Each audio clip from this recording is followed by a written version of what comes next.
Welcome back to Marvel Maniac and MCU Aftershow. This is your host, Eric Cicada, aka Mr. Honest, for all time, always. Not the name of this episode.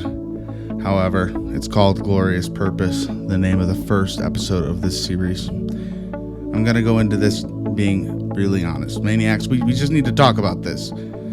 This was not just a finale. This was not just a good episode of Marvel TV. This is one of the deepest, most emotionally resonant and visually stunning episodes Marvel has ever made. And I have to admit, this is my favorite episode of Marvel television ever. And if you've been listening to Marvel Maniac for a while, you know I don't throw the word masterpiece around lightly. But after watching the Loki Season 2 finale again, yeah, this was a masterpiece. And it always stuck with me.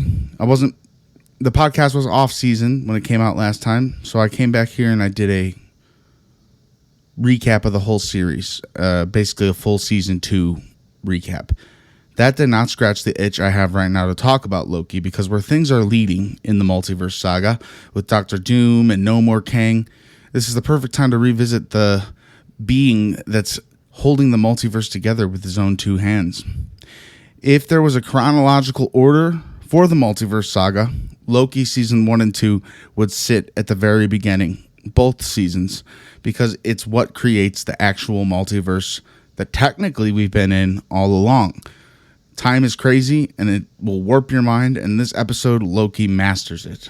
We've seen him go from the God of Mischief, desperate for power, desperate for recognition, and desperate for something, to a God who finally knows exactly what kind of God he needs to be.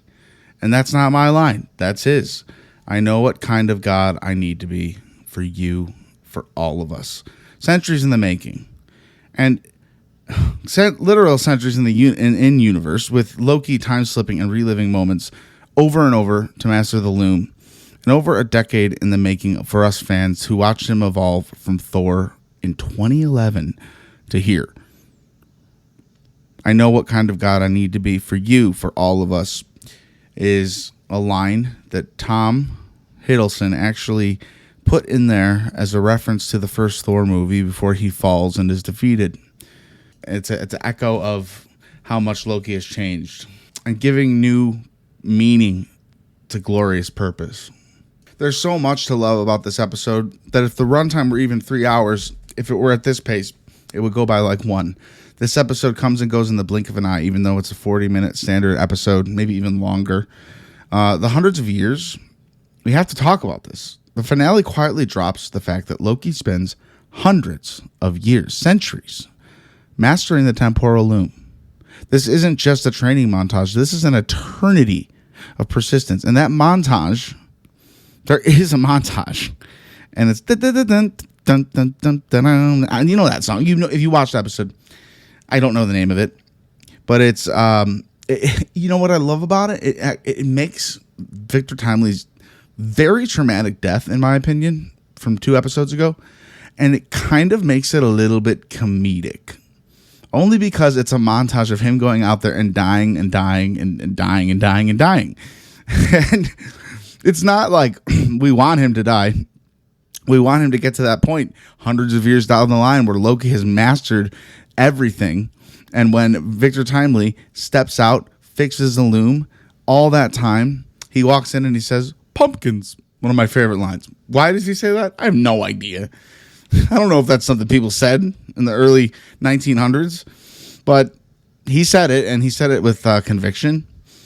The fact that hundreds and hundreds of years to figure out how to fix the loom and expand it so all the timelines can branch through it, it's impossible.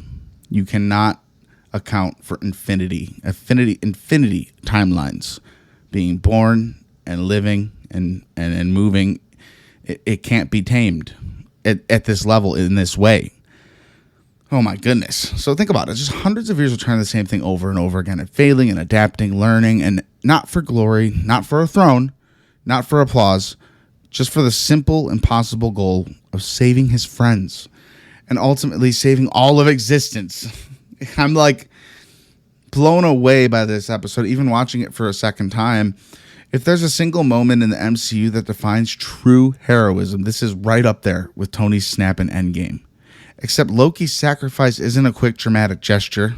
It's a burden he has to carry forever. And it's his glorious purpose he's always spoke of. This is main Loki energy. We got bits and pieces of what Loki could be. He could be a good guy, but he's the master of mischief in the movies up until the very last moment when Thor thought the Tesseract was destroyed on Asgard and Loki had it. That's just who Loki was and who he became. This version of Loki is carried right out of the Battle of New York, out of failure, learns what happened in his life in about 10 minutes, and changes course based off of that. This makes him a superior being. We just mentioned it again, that line, I know what kind of God I need to be for you, for all of us. It's a deliberate echo of his plea to Odin and Thor. I could have done it, Father. I could have done it for you, for all of us. And Odin's like, no, Loki. And I wasn't sure if he meant, I still never know if he meant, no, you can't be forgiven. What you've done is too much. You're banished. Or no, don't fall. Don't give up. Stay here with us. You're my son. I don't know. We should find Anthony Hopkins and ask him. Back then, it was all about conquest and proving himself. And here, it's just about letting go of everything for the sake of everyone else. And the fact that he spent centuries starting off with seeing these people as his friends, it just goes to show how much Loki really needed maybe just some genuine friendship in the main timeline to be more of a heroic god and not someone who feels like he's living in the shadow of his brother, but always alongside his brother, proud to be his brother. The image of Loki walking through the collapsing loom, grabbing the timelines in his hands and infusing them with life, it's just mystic. The walk to the throne is also way more detailed than I remember. In my mind, Loki's just sitting there in the middle of all these green strands, like that shot we see at the end of the series. I imagine him there. If he gets moved from there, it's going to be traumatic, because it's always good to think, well, at least Loki's there protecting the multiverse, even though there's tons of horrible things happening multiverse related. So he shapes the multiverse into Yggdrasil. This is part of the mythology of this religion, and it's the world tree. So he sits at its root, giving power and strength to the multiverse. Something I just have to mention, it just makes me wonder, like, they're strands. They're literal tiny strands of what look to be really firm rubber, right? Loki grabbing them in a way, like, I'm wondering, is he putting his hand over, like, the year 1500 and eliminating everyone in there because they're so tiny? Or is the universe so precious and so small, it's almost on that quantum realm shrinking level where every timeline lives in these strands, but the strands are deeply protecting the timelines and the worlds. And if you look at it simply, Loki is a giant to them. Like, he is as big to them as the strands are to him. So imagine an entire universe is fitting in there. That's my theory. It might not make sense. I have some big theories for this. Where is this going to go? Loki, the god of stories. Except it's a lonely, lonely throne. And he lets Sylvie and Mobius go live their lives while he stays behind to protect it all. And that's his choice, his burden, his story. One of my favorite parts of the episode is when he goes back to try and stop Sylvie from killing He Who Remains. One of my favorite lines from He Who Remains has always been, "See you soon," because it was the line guaranteeing multiversal war and the Kang dynasty, and it was all leading to that. So how do we pivot? How do we turn this story as a lead into the Kang dynasty into Loki's story of saving the multiverse and potentially no more Kang variants ever because of the situation Jonathan Majors got himself in? This episode was filmed long before the season was filmed long before anything happened, and they had plans for Kang, and big plans at that. However, there's a lot in this episode that visually shows Loki beating He Who Remains, the ultimate Kang variant. In my opinion, the rewrite will go like this. Kang is gone. Loki recognized the threat. Loki saved the multiverse from him. And that conversation with He Who Remains, when he goes back in time and starts freezing time and upping He Who Remains, who laughs at Loki, knowing how long he's been doing this, making fun of Victor Timely, asking how he had fun with that, and the path he paved for Loki to end up right back in front of him. Reincarnation, baby. And it is hurtful. But then you have this realization through the scene that Loki knows even more than he's letting on. We don't know how many centuries went by, how long he tried getting Sylvie to stop trying to kill him, all of this. And in that moment, he who remains gives him no hope. He says, look, the multiverse, you could let her kill me, or you can stop and we could protect what's ours, what's worth saving, what we can keep. So Kang doesn't want to die. I don't know, like he's exhausted. The whole thing from where he says, one of you have to kill me, it was all another plan from him. And he has the ultimate plan to make the temporal loom a failsafe. So he who remains will end up back on top. Reincarnation. By pruning variants and taking the throne, Loki may have just ended Kang's multiversal control entirely. That could make he who remains the real villain of the multiverse saga, but Loki already defeated him by taking this throne. Or Marvel is keeping Kang in the shadows, and we'll see him again when it's least expected. Some fan service would definitely be seeing Doctor Doom defeat the Council of Kangs that we see in the post-credit scene for Ant-Man and the Wasp. Now, I got a prediction for Thor and Loki reuniting in Doomsday.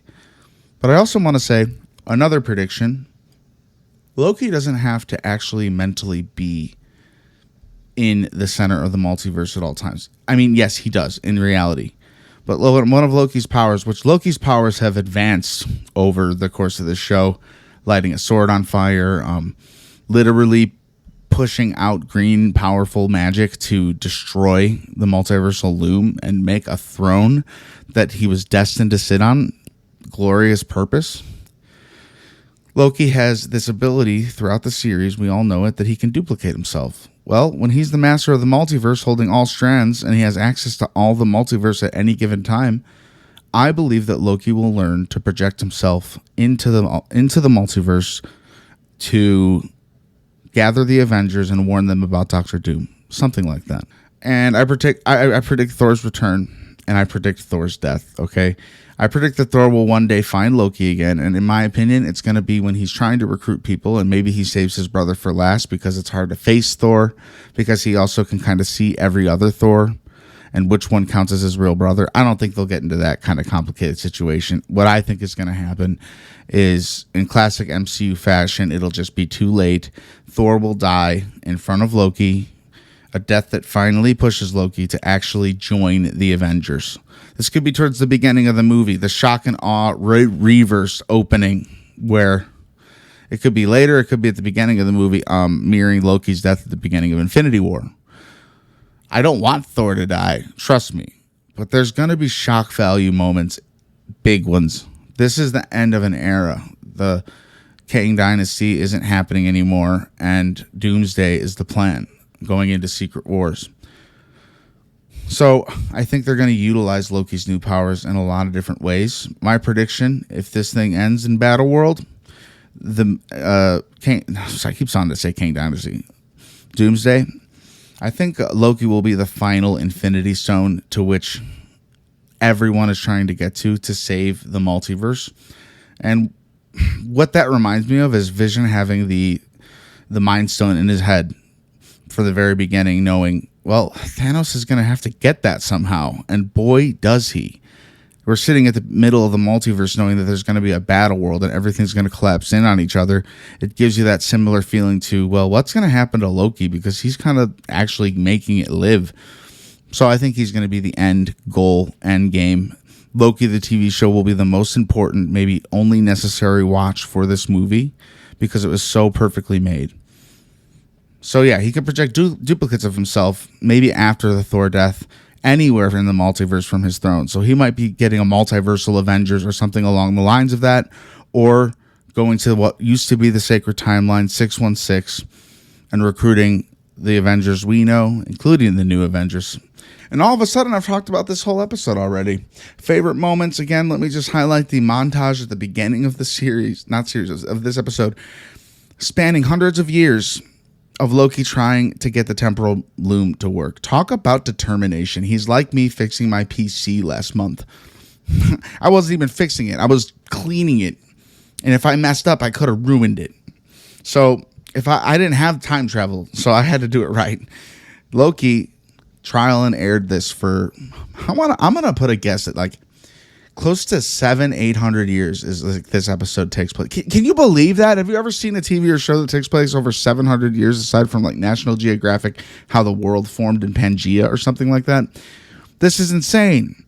And the level of depth and character and passion coming from Tom Hiddleston playing this part, I mean, he makes this show so much better. There can't be another Loki right now or anywhere near. If there's Loki, it's got to be Tom Hiddleston. I mean, even at the end when he's just a guy sitting on a throne with the whole multiverse around him, but his facial expression says so many things. Like, I did it. 1, this is how it's meant to be. 2, this is what true glorious purpose is. 3, I'll fight for this at all costs to save my friends.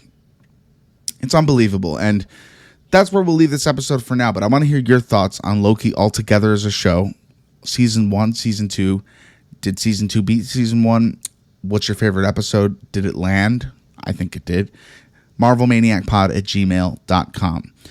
And speaking of new chapters, starting Monday, August 25th, Marvel Maniac is shifting into a 3-episode-a-week podcast. Yes, we're doing it for a specific reason. We're kicking it off with Daredevil, Monday the 25th and Wednesday the 27th.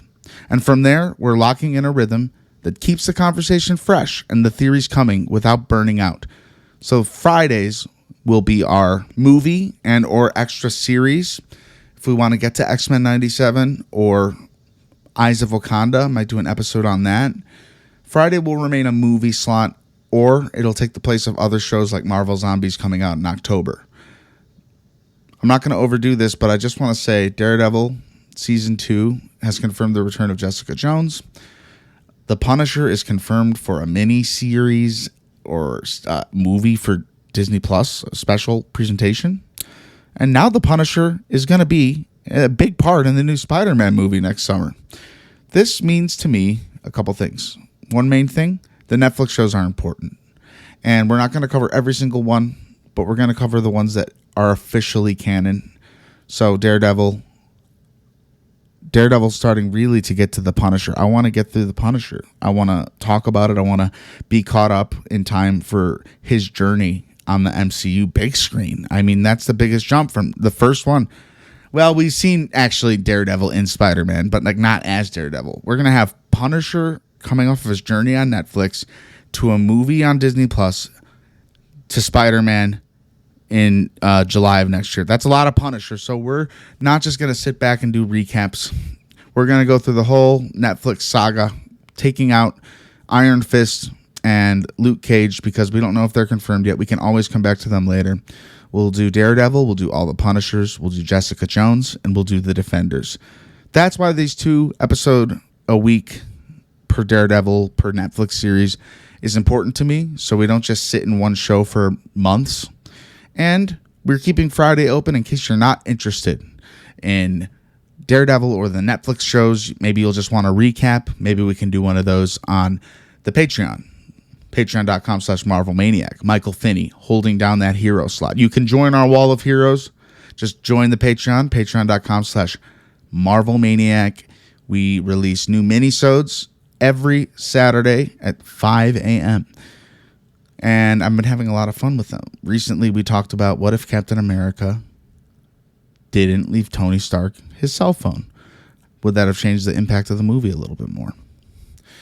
Last thing I want to do is overwhelm anybody or give my audience just one option to watch Daredevil and Netflix shows for a bunch of months. It might feel a little like, oh, the podcast is kind of changing.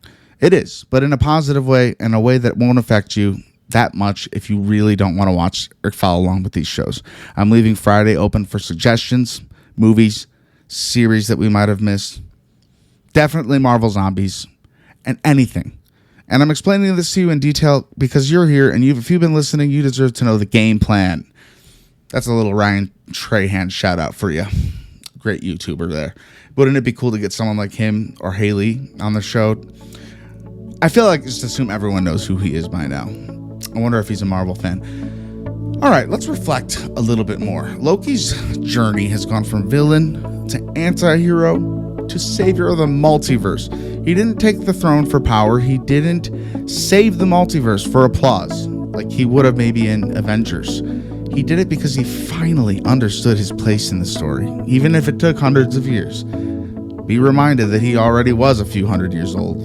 I don't know how old, but old. And as he sits there alone at the root of Yggdrasil, sorry for mispronouncing that, he's holding all time in his hands, and it's clear that Loki didn't just survive, Loki won. Loki beat Kang. And that's why he cleared the table for Dr. Doom, a threat that maybe He Who Remains was trying to protect at all costs. And if He Who Remains' ego is as big as he seems in this episode, he probably has some secrets he knows about an inevitable Dr. Doom foe. And I'm sure Loki will be the first one to kind of start seeing the ripples in time, the incursions. There's so much that we can speculate on. And we're moving pretty fast through time now. It's a longer episode, but for the finale, I just had to do it, especially because it's just my absolute favorite. Thank you for being here. Special shout out and thank you to my co-producer Nova for helping me pull this episode together. Again, patreon.com/MarvelManiac. There's also a tip jar in the About section of this episode. Never expected, always appreciated. And I'm so excited to have covered Loki with you. I'll see you next week with our Daredevil premiere, but more importantly, this Friday with another X-Men tie-in movie. We got a lot of fun ahead of us, a lot to cover, and I am about the most excited I've ever been about this podcast. So strap in, get ready for the ride, and until next time, Avengers, disassemble.